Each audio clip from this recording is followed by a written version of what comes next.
Hello space एंथुसियास्ट्स। क्या आपने कभी सोचा है कि हमारे यूनिवर्स का सबसे बड़ा पार्ट किस चीज़ से बना है? आप प्लैनेट्स और गैलेक्सीज ऑब्वियसली, बट नहीं, यह कुछ ऐसा है जो अदृश्य है, रहस्यमयी है, जिसे अभी तक वैज्ञानिक भी नहीं समझ पा रहे हैं। इसको वैज्ञानिकों ने नाम दिया है डार्क मैटर। आज के इस वीडियो में हम इसी पर चर्चा करेंगे और यूनिवर्स के इस राज के बारे में जानेंगे। सो लास्ट तक वीडियो देखिएगा, आपको मज़ा आएगा। So let's start the video. सबसे पहले जानते हैं कि डार्क मैटर आखिर है क्या। डार्क मैटर एक इनविजिबल मतलब अदृश्य पदार्थ है जो पूरे ब्रह्मांड का लगभग 27% हिस्सा बनाता है। नॉर्मल मैटर की तरह यह लाइट को एमिट, एब्जॉर्ब या रिफ्लेक्ट नहीं करता, इसलिए हम इसे देख नहीं सकते। लेकिन हम जानते हैं कि यह एग्जिस्ट करता है क्योंकि यह गैलेक्सीज और गैलेक्सी क्लस्टर्स पर ग्रेविटेशनल इफेक्ट डालता है। डार्क मैटर नहीं होता तो गैलेक्सीज बिखर जाती। यह यूनिवर्स को एक साथ जोड़े रखता है। यह किसी कॉस्मिक ग्लू की तरह काम करता है। हमें कैसे पता चला कि डार्क मैटर एग्जिस्ट करता है जबकि हम इसे देख भी नहीं सकते? इसका प्रूफ ऑब्जर्वेशंस से मिला है।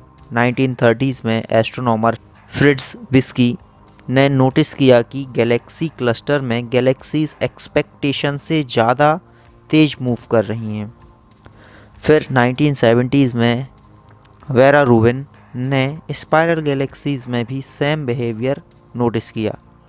दोनों ने कंक्लूड किया कि कुछ इनविजिबल मास है जो ग्रेविटेशनल इफेक्ट को कॉज कर रहा है। एक और क्लू मिलता है ग्रेविटेशनल लेंसिंग से, जिसमें किसी बहुत दूर के ऑब्जेक्ट से आने वाली लाइट किसी दूसरे मैसिव ऑब्जेक्ट के पास से जब गुजरती है तो वह थोड़ी सी बेंड हो जाती है, और उसके बेंड होने का रीज़न होती है ग्रेविटेशनल फोर्स, जैसे कि किसी गैलेक्सी या गैलेक्सी क्लस्टर द्वारा लगाई जाने वाली ग्रेविटेशनल फोर्स। लेकिन यह बेंडिंग सजेस्ट करती है वहाँ जितना हम देख पा रहे हैं उससे कहीं ज़्यादा मास है। इसका क्या मतलब हुआ? इसका यह मतलब हुआ कि हमें किसी गैलेक्सी में जितना मास दिखता है उसके अकॉर्डिंग जो बेंडिंग होनी थी, बेंडिंग उससे कहीं ज़्यादा हो जाती है। तो इसका यही मतलब हुआ कि वहाँ पर एक कैलकुलेशन से ज़्यादा मास है, इसलिए एक्सपेक्टेशन से ज़्यादा बेंडिंग हो रही है, और यह एक्स्ट्रा मास है डार्क मैटर। अब सवाल यह है कि डार्क मैटर बनता कैसे है और किस चीज़ से बना है।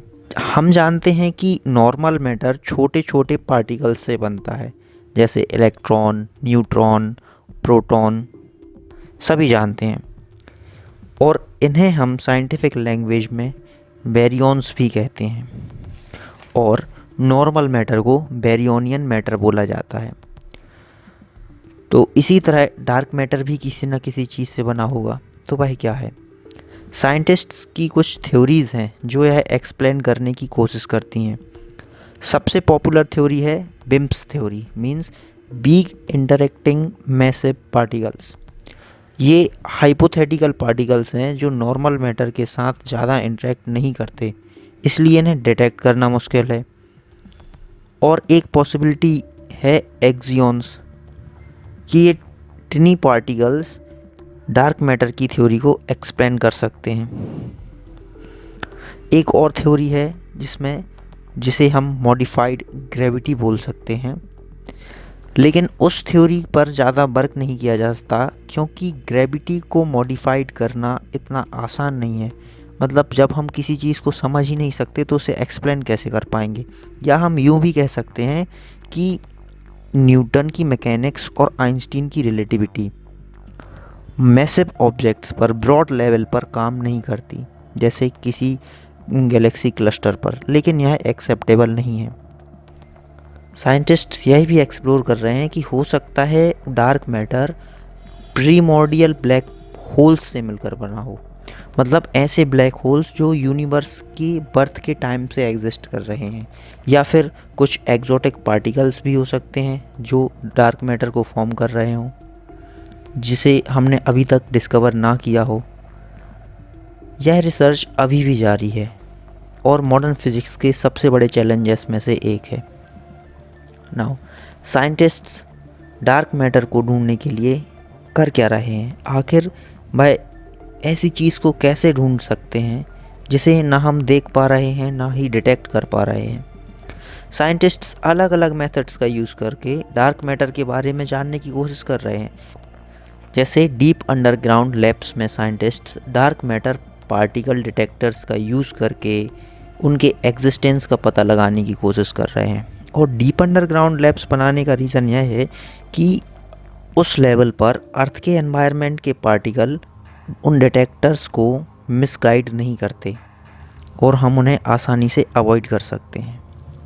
कुछ साइंटिस्ट्स पावरफुल टेलीस्कोप का यूज़ करके स्पेस में डार्क मैटर के इफ़ेक्ट को ऑब्ज़र्व कर रहे हैं। आईएसएस पर भी, मतलब इंटरनेशनल स्पेस स्टेशन पर भी एक डिटेक्टर माउंट किया गया है जो कि कॉस्मिक रेज में एंटी मैटर को डिटेक्ट करता है। अगर आप जानना चाहते हैं कि एंटी मैटर क्या है तो कमेंट्स में ज़रूर बताएं। लार्ज हाइड्रोन कोलाइडर पार्टिकल्स को आपस में कोलाइड करा रहे हैं ताकि डार्क मैटर बना सकें, और Hubble and James Webb telescope जैसे स्पेस टेलीस्कोप यूनिवर्स में डार्क मैटर के डिस्ट्रीब्यूशन को मैप कर रहे हैं। नाउ एक क्वेश्चन आता है कि डार्क मैटर इतना इम्पोर्टेंट क्यों है? यह यूनिवर्स को समझने के लिए बहुत ज़रूरी है।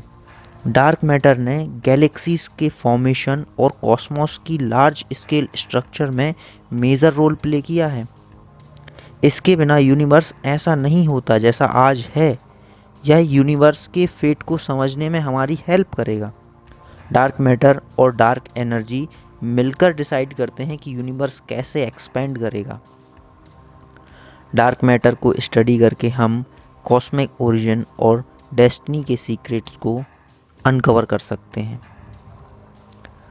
The future of dark matter. Dark matter की रिसर्च का फ्यूचर क्या है? फ्यूचर बहुत एक्साइटिंग है। न्यू एक्सपेरिमेंट किए जा रहे हैं, नई नई टेक्नोलॉजीज़ डेवलप की जा रही हैं ताकि डार्क मैटर को डायरेक्टली डिटेक्ट किया जा सके। अपकमिंग टेलीस्कोप्स जैसे Euclid and Nancy Grace Roman space telescope dark matter को डिटेल में मैप करेंगे। साइंटिस्ट्स न्यू थ्योरीज और मॉडल्स को भी एक्सप्लोर कर रहे हैं ताकि डार्क मैटर के नेचर को एक्सप्लेन किया जा सके। हर नई डिस्कवरी हमें इस मिस्टीरियस सब्सटेंस को समझने के और करीब ले जाती है। डार्क मैटर कॉस्मोस की सबसे बड़ी मिस्ट्री में से एक है। यह इनविजिबल है, इल्यूसिव है, बट यह यूनिवर्स को एक साथ जोड़े रखने में की रोल प्ले करता है। अभी भी हम यूनिवर्स को समझने में असमर्थ हैं। हम जितना जान पाए हैं वह बहुत कम है इन्फिनाइट यूनिवर्स के कंपैरिजन में, और बहुत सी चीज़ें तो अभी ऐसी भी होंगी जिनके बारे में हमें कोई आइडिया नहीं, जिनकी हमें कोई भनक तक नहीं, पर टाइम के साथ हम आगे बढ़ने की कोशिश तो कर रहे हैं। तो यह था एक रोमांचक सफ़र जो यहीं ख़त्म होता है। अंत तक मेरे साथ बने रहने के लिए आपका बहुत बहुत धन्यवाद। और अगर आपको वीडियो अच्छा लगता है तो इसे लाइक करें, अपने फ्रेंड्स के साथ शेयर करें, और ऐसे ही अमेजिंग कंटेंट के लिए चैनल को सब्सक्राइब करें। Thanks for watching this video. मिलते हैं नेक्स्ट वीडियो में, तब तक के लिए बाय। Being something.